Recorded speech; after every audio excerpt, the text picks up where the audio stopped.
You're watching 11 Alive Morning News. 11 minutes of nonstop news starts now.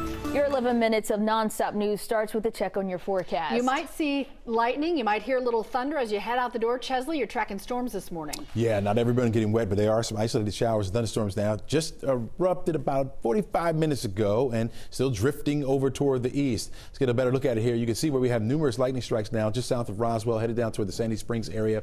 Once you make your way down toward Atlanta, it gets a little bit more light.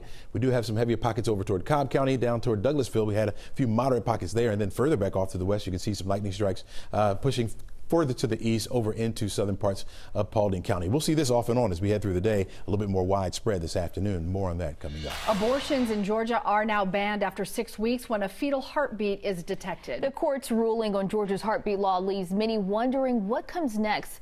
Molly Oak is at the state capitol with a closer look. Well, normally a ruling like this wouldn't go into effect for weeks, but the Georgia Attorney General allowed it to go into effect immediately. The heartbeat bill was signed into law by Governor Brian Kemp in 2019, but it was held up in court after several women's health centers filed suit. On the same day the Supreme Court's decision on Roe v. Wade came down, the 11th Circuit Court of Appeals directed those tied up in the lawsuit to make their argument on how the new ruling would impact their appeal.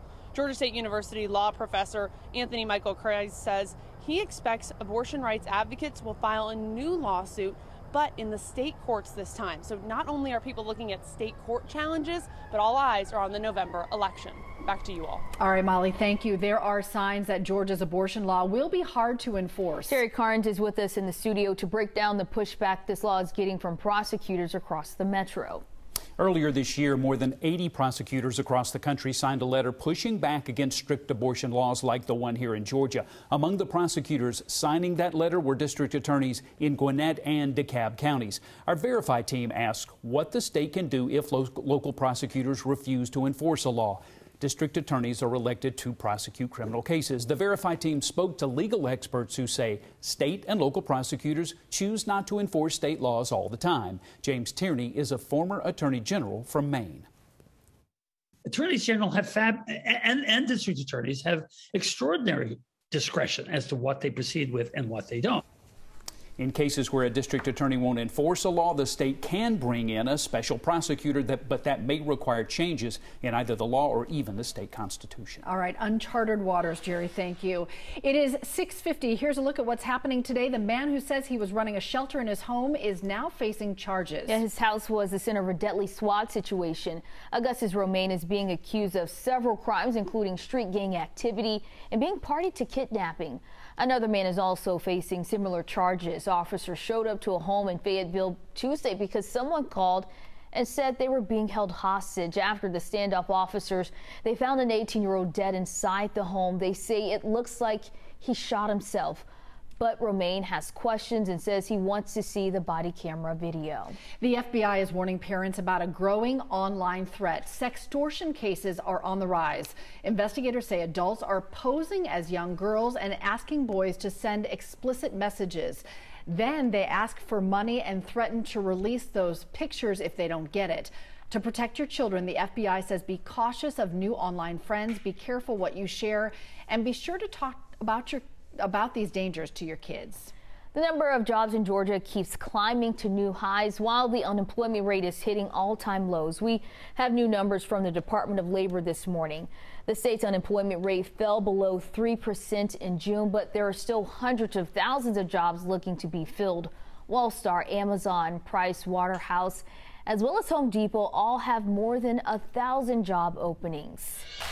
We're staying on top of breaking news. Gwinnett County Police are looking into who shot two men overnight. Now, this was on Lake Drive, not too far from Norris Lake Road. Right now, the victims have not been identified.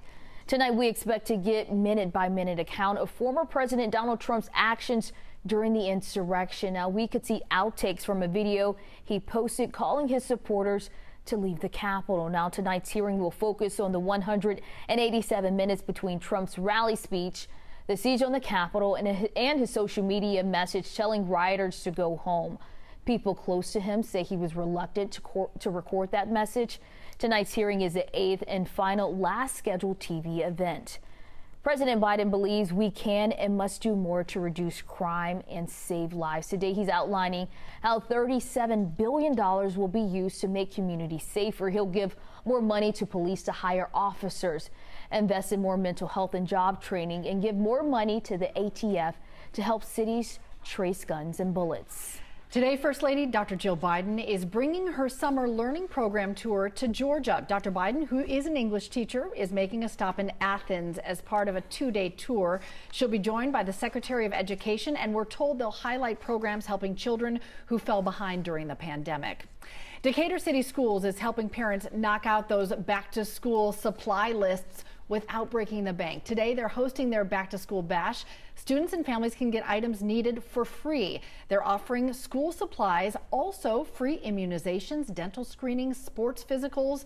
They'll provide COVID tests and vaccines for kids ages 5 and older. Students can also get free hairstyles and haircuts. It's a big event. It's happening today at 125 Electric Avenue in Decatur from 4 to 7.